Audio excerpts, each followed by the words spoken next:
समाधि रूप में ले चुकी है। फिर इस पढ़ाई के लिए फिर देखिए गुस्सा आ गया। फिर इस पढ़ाई के लिए क्यों? इस पढ़ाई के लिए बीएड, आप पूरे बीएड को धर के लाइए, पूरा बिहार को मैं चैलेंज देता हूँ। मैं अपने विषय में बैक नहीं हूँगा कहीं। आजकल ये आरोप लगाए जा रहे हैं स्कूल द्वारा कि जो कोचिंग सेंटर हैं एक शिक्षा माफिया बन चुका है।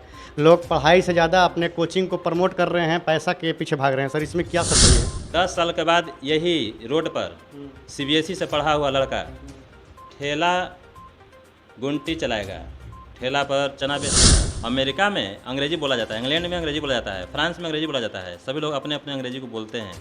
और वहाँ के जो आतंकवादी हो तो अंग्रेजी बोलता है, वहाँ के जो भीख मांगा हो तो अंग्रेजी बोलता है। तो ले ये अपने घर। न्यूज़ शॉट में आपका स्वागत है। मैं श्रवण यादव। एक बार फिर से अपना यूट्यूब चैनल न्यूज़ शॉट में आप सबका स्वागत करते हैं। आज हम आ चुके हैं बारून केशव मोड़ पर कृष्णा कोचिंग सेंटर। शायद ही वह कोई ऐसा बच्चा होगा जो बारून का रहने वाला होगा, जो औरंगाबाद जिला का रहने वाला होगा, ये कोचिंग का नाम सही नहीं सुना होगा। ये काफ़ी पुराना और काफ़ी फेमस इंस्टीट्यूट है। आज हम इन्हीं सर से बात करते हैं कि ये यहाँ तक आज कैसे पहुँचे, किस तरह से सभी बाधाओं को पार करते हुए, अपने आर्थिक स्थिति को देखते हुए आज इनके बच्चे पढ़ाए हुए काफ़ी अच्छे से पोजीशन पर बैठे हुए हैं। तो आज इन्हीं से आज हम खास बातचीत करते हैं। तो हम सबसे पहले स्वागत करते हैं। स्वागत है सर आपका हमारे चैनल में। Thank you. क्या सर नाम के साथ सर अपना पहले एक बार परिचय दे दीजिए सर। मेरा नाम कृष्णा कुमार हुआ। मैं कृष्णा कोचिंग सेंटर का संचालक भी हूँ, शिक्षक भी हूँ।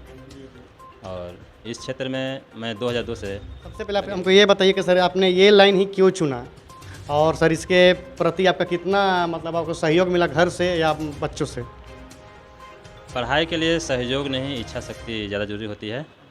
और अपने घर के लिए जहाँ जन्म होती है वहाँ से ही हमें अपना प्रकाश को देना होता है।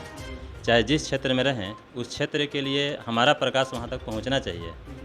मेन मकसद यही है। जन्म का जो स्थान होता है वही इम्पोर्टेंट है, बाकी चीज़ें दूसरी चीज़ है, मतलब दूसरी स्थान पर है। मेरा जन्म ही बारून में हुआ है, काफ़ी है। और मैं इसके लिए शिक्षा को ही सबसे अच्छा माध्यम माना, और अपने लिए दूसरों के लिए भी यही सबसे अच्छा रास्ता है। आजकल ये आरोप लगाए जा रहे हैं स्कूल द्वारा कि जो कोचिंग सेंटर हैं एक शिक्षा माफिया बन चुका है। लोग पढ़ाई से ज़्यादा अपने कोचिंग को प्रमोट कर रहे हैं, पैसा के पीछे भाग रहे हैं। सर, इसमें क्या सच्चाई है? स्कूल अगर सही हो तो कोचिंग की रियल में कहीं ज़रूरत नहीं है। कोचिंग उसके लिए होती थी कि स्कूल में समूह के अंदर अगर कोई पढ़ पाना जिस बच्चों को संभव नहीं होता है, उसको हम लोग अच्छा से थोड़ा प्राइवेट सेक्टर से बताने के लिए उतना ही ज़रूरत थी। लेकिन बात यह है कि अगर दाल भात मिला है, चोखा चाहिए तो लोग चोखा का भी भोजन बना कर दाल भात के ऊपर से चोखा के रूप में यूज़ कर रहे हैं। मिला जुला किया है कि कोचिंग हम चलाते हैं और इसमें इतना बच्चे अगर पढ़ते हैं, स्पेशली ये हम लोग स्कूल को प्रमोट करने के लिए काम करते हैं। पढ़ाते हम लोग हैं, नाम स्कूल का होता है। हमारा पढ़ाया हुआ बच्चा अगर आईएएस बनता है तो लोग पूछते हैं कोचिंग, लेकिन कोचिंग से ज़्यादा इम्प्रूवमेंट हमको स्कूल में दिखना चाहिए, लेकिन स्कूल में ऐसा नहीं होती है। आज सरकारी स्कूल का शिक्षक, सरकारी स्कूल का जो बच्चे, इसको लोग दोनों में बहुत डिफरेंस है। वहाँ के शिक्षक को बहुत सम्मान की दृष्टि देखा जाता है और बच्चों को हीनता की भावना से। ये सबसे इम्पोर्टेंट बात है।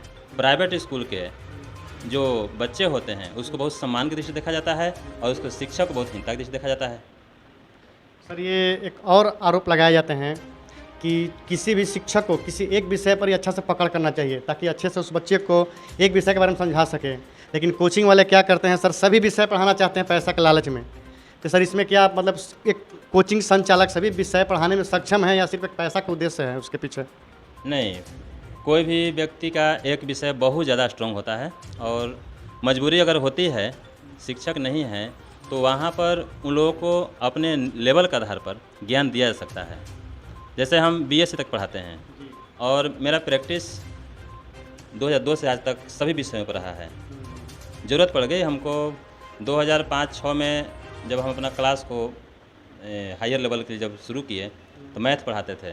फिजिक्स के लिए टीचर खोजते मिलता ही नहीं था। फिजिक्स पर, केमिस्ट्री पर, बायोलॉजी पर, यहाँ तक कि इंग्लिश, ये सारा विषय अगर हम यहाँ पढ़ा रहे हैं बारून में, तो बारून में वैसे लोग को शिक्षा मिलना बड़ी दुर्लभ है क्योंकि यहाँ टीचर है ही नहीं। हम भी यहाँ से भाग जाते हैं। तो रियल बात है, जैसे जैसे एक कहावत है brain drain in India, Bharat से जो है दिमाग जैसे जैसे बन रही है, लोग विदेश की ओर जा रहे हैं। यानी कि हमारा घर का लड़का दूसरे ही रोशनी करेगा, मेरे अंधेरा रहेगा। यानी दीपक तले अंधेरा की जो कहावत है वो चरितार्थ हो जाती है। आज निंदनीय घोषित कर रहा हूँ, ये निंदनीय कार्य है सरकार की। 10 साल के बाद यही रोड पर सीबीएसई से पढ़ा हुआ लड़का ठेला गुंटी चलाएगा, ठेला पर चना बेचेगा, जूता पर पॉलिश मार सकता है। फिर कहा जाएगा ये चीज़ कि पढ़े लिखे लोग भी जो है टाई लगा करके वहाँ पॉलिश मारते हैं। ये सबसे खतरनाक बात 10-15 साल के बाद दिखने वाला है आपको। अभी तो बिहार बोर्ड के लड़के निकल रहे हैं तो कुछ इज्जत बच रही है कि सीबीएसई बोर्ड के लड़के बहुत अच्छे निकल रहे हैं। समय आने वाली है, हम मैट्रिक पास करके भी मैट्रिक के लेवल में नहीं है। नंबर आपका स्कूल देती है, आपके बच्चे के अंदर उतना अगर क्वालिफिकेशन का रूपरेखा दिखता तो आप आईएएस के लिए तैयारी कीजिए, उसमें आप फाइट कीजिए। तो देखते हैं कि उसमें ज़्यादा फाइटिंग करने वाला लड़का जो अपने भाषा में बहुत सुदृढ़ है, हिंदी मीडियम के जिसको बोलते हैं, वही लड़का ज़्यादा नौकरी ले रहा है जो कंपटीशन का लेवल है। सीबीएसई बोर्ड के लड़के क्यों पिछड़ जा रहे हैं? भाषा से गुलाम बना करके शिक्षा को नहीं ग्रहण किया सकता है। हम लोग भाषा के गुलाम हैं। इंग्लिश मीडियम के लड़के को सीधी सीधी एक सलाह देते हैं कि वो लड़के बेचारे वो लोग गलती नहीं है, वह ना तो हिंदी अच्छा से पढ़ पाते हैं ना अंग्रेजी अच्छा पढ़ पाते हैं। वो लोग ग्रामेटिकल इंग्लिश पक्का कमज़ोर होता है। फिर वह ग्रामर को पढ़ने के लिए पटना जाते हैं, मात्र नॉर्मल ग्रामर। अगर बिहार सरकार की किताब को अगर अच्छा से पढ़ाई जाए, यहाँ किताब बहुत अच्छी है। भारत सरकार की किताब हमारे भारत का अवलोकन करती है। भारत सरकार की जो किताबें हैं उससे लोग आईएएस बनते हैं, लेकिन वो सारे किताबों को उस स्कूल से ठुकरा दिया गया है जिस स्कूल के लिए बनाई गई है। और कोचिंग, और सबसे बड़ी बात है कि प्राइवेट स्कूल तो इसको अपने खेत खरीदने के लिए, ज़मीन खरीदने के लिए, ये सारा चीज़ को एक ऐसे जगह फेंक दिया है जहाँ के सरकारी स्कूल का मतलब ही कुछ नहीं है। सरकारी स्कूल, अगर आपको सरकारी नौकरी लेना है तो सरकारी किताब पढ़िए, प्राइवेट नौकरी में रहना है तो प्राइवेट किताब पढ़िए। ये मेरा सबसे बढ़िया हम थेसिस आज तक देखें, यही सबसे इम्पोर्टेंट बात रही। आप जन्म से हिंदी जानते हैं, इसको छोड़ करके अंग्रेजी जान। एक बताइए, अंग्रेजी बोलने से लोग बहुत बड़ा संस्कारी थोड़ी हो जाता है। अमेरिका में अंग्रेजी बोला जाता है, इंग्लैंड में अंग्रेजी बोला जाता है, फ्रांस में अंग्रेजी बोला जाता है। सभी लोग अपने अपने अंग्रेजी को बोलते हैं। और वहाँ के जो आतंकवादी हो तो अंग्रेजी बोलता है, वहाँ के जो भीख मांगा हो तो अंग्रेजी बोलता है। तो ले ये अपने घर शिक्षक बनाने के लिए। ये भाषा, इसका मायने रखता है। भाषा हमको कम्युनिकेशन का एक साधन है। कम्युनिकेशन ही नहीं हो पाता है टीचर स्टूडेंट में, क्या पढ़ेगा वो? इसको सीधे काट देना होगा। पूरे इंडिया में मैं मोदी सरकार को बोलना चाह रहा हूँ, इसको काटना पड़ेगा, औकात में लाना पड़ेगा स्कूल को भी। अन्यथा इस तरीक़ा का आपको अगर शासन करने का मन है तो पहले आप अपंग बनाइए, पहले आप भाषा से गूंगा बनाइए, बहरा ऑटोमेटिक बन जाएगा, बहरा ही बन जाएगा। अब सभी कोचिंग वाले अपना फ़ी दोगुना तिगुना कर रहे हैं, तो सर आप फ़ी घटा रहे हैं, इसका रीज़न क्या है? इसका रीज़न है कि हम जिस स्थिति से निकले थे उस स्थिति को सभी पर लागू होने नहीं देना चाहते हैं। रियल बात है, शिक्षा मिलना बहुत ज़रूरी है।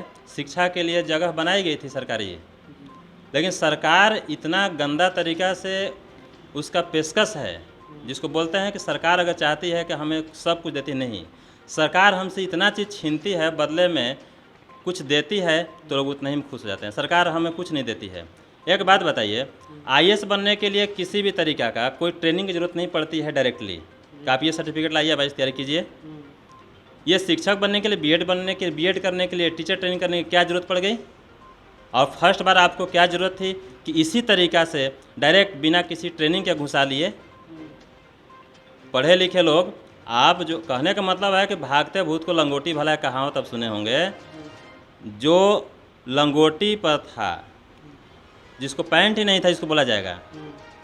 सरकार लंगोटी दिया, लेकर भागना चालू कर दिया। हम लोग तो फुल पैंट पहन के पहले से तैयार हैं। हम लोग को वो 1500 रुपये पर खटने की आदत नहीं है, आज भी नहीं खटते हैं। हम 200 रुपये भी लेते हैं तो हमारा घर चल अभी जाता सर आपने बोला कि मैं 200 या 300 फी इसलिए ले रहा हूँ ताकि मैं इस सिचुएशन को डील कर चुका हूँ। तो फिर ये जो 1500 रुपये अभी बोल रहे कि स्कूल में फीस है, मैं इस पर खटने के लिए तैयार नहीं हूँ। तो सर एक ही चीज़ पर दो स्टैंड आपका क्यों है? इस बात है, सरकार के हर एक काम में पैसे की बहाव इस तरह से हो रही है जहाँ योग्यता भी नहीं हो। सरकार खुद उस योग्य नहीं है, वो अपने पे इतना खर्चा करती है। हम अपना 200 या जितना भी कम पैसा में हम पढ़ाते हैं, तो मेरा जितना खर्च उतना हमारा कमाना धर्म है। अगर हम नहीं कमाएंगे तो मेरे पीछे बैकग्राउंड में आप भी कैसे रह पाइएगा? हमारा भी बैकग्राउंड है, हमारे जीने के लिए जो व्यवस्था है उसको चाहिए। तो पैसा कम रखना है।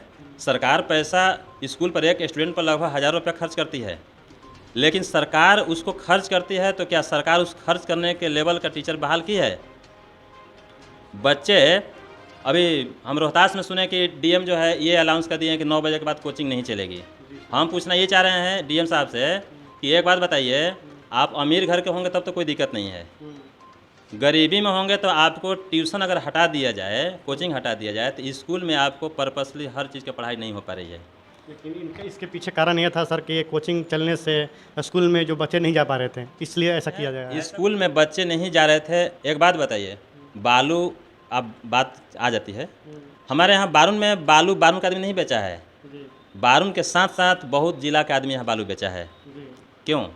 इसका वजह है उसमें फ़ायदा दिखती थी। स्कूल में फ़ायदा नहीं दिख रही है पढ़ाई के प्रति, तो भागेगा ना।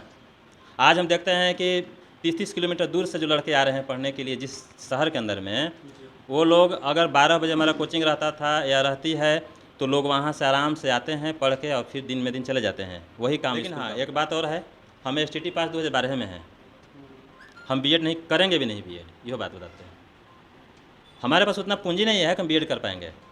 क्या ये पैमाना मंत्री बनने के लिए है?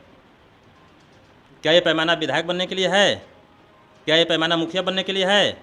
क्या ये पैमाना वार्ड बनने के लिए है? जब यहाँ कोई पैमाना नहीं है जिस पर पूरा धरोहर समाधि रूप में ले चुकी है, फिर इस पढ़ाई के लिए, फिर देखिए गुस्सा आ गया, फिर इस पढ़ाई के लिए क्यों? इस पढ़ाई के लिए BEd, आप पूरे BEd को धर के लाइए, पूरे बिहार को मैं चैलेंज देता हूँ। मैं अपने विषय में बैक नहीं हूँगा, कहीं नहीं। हम भी 20 साल मेहनत किए हैं। तो सर कहीं ना कहीं किसी चीज़ को पाने के लिए एक ज़रूरी होता है, कोई भी कोर्स करना है या जिस फील्ड में जा रहे हैं, राजनीति में जा रहे हैं, तो उसके लिए भी कुछ क्राइटेरिया बनाई हुई है कि आपको ये चीज़ उतना होना चाहिए, 25 साल एज होना चाहिए, 21 साल एज होना चाहिए। ठीक उसी प्रकार टीचर बनने के लिए BEd बनाया गया है, तो सर इसमें फिर आपत्ति क्यों? ठीक है, BEd बनाया गया है टीचर बनने के लिए नहीं। ऑलरेडी जो लोग, आप टीचर में जब परीक्षा लीजिए ना, उसका परीक्षा लीजिए, उसका केवल एग्ज़ाम लीजिए। पढ़े हो तो हाँ, तो मैथ का एग्ज़ाम पूरा जितना मन उतना लीजिए। फिजिक्स पढ़े हो तो फिजिक्स से पूरा एग्ज़ाम लीजिए। फिर बच्चे को पढ़ाना है, आप जानते हैं हर एक बच्चे के माइंड में आप घुसे हुए हैं, साइकोलॉजी इतना आपका तगड़ा है। हम अभी कैसे पढ़े हुए हैं, आपका कोई भी सरकारी टीचर पढ़ाने का औकात रखता है? नहीं। कोई भी मत बोलिए सर, अनेकों प्रकार के टीचर हैं। नहीं, अनेकों प्रकार के टीचर हैं, लेकिन आपके टीचर इस इलाका में नहीं है। हमको पढ़ाइएगा, यानी हमारा स्थिति को आप जोड़ लीजिएगा। नहीं, पढ़ने के लिए धन की जरूरत नहीं होना चाहिए। शिक्षा जिसको बोलते हैं, उसको कम से कम फी में, सरकारी स्कूल में जिसे सरकारी लोग BEd करता है, हम जानते हैं कम पैसा में होती है। सरकार के यहाँ फेस कीजिए, BEd कीजिए, ज़रूरत है तो कीजिए। तो आगे आप मौका दीजिए। आपको टीचर जो कोचिंग चला रहा है, जो जितने भी लोग कोचिंग चला रहे हैं जनरली, वो सब आप हर चीज़ को टैलेंटेड मत मापिए, हर चीज़ का मतलब होता है। लेकिन हाँ, प्राइवेट स्कूल में लगभग 90% टैलेंटेड आदमी है, और सरकारी स्कूल में जो सरकार के एग्ज़ाम दे के लोग गया है, जो एग्ज़ाम जिस सरकारी फेस किया, वो लोग बेचारा पढ़ के गया है। लेकिन जो सर्टिफिकेट पे चला गया है, ये कौन पैमाना है? इसमें गारंटी फेल है। इसमें 10% ही अच्छा गए होंगे, मैं उन लोग को शुक्रिया, बेचारे को भगवान मदद करें। लेकिन 90% गलत जगहों पर जाके और सही पेमेंट उठा रहे हैं, वो लोग गलत कर रहे हैं।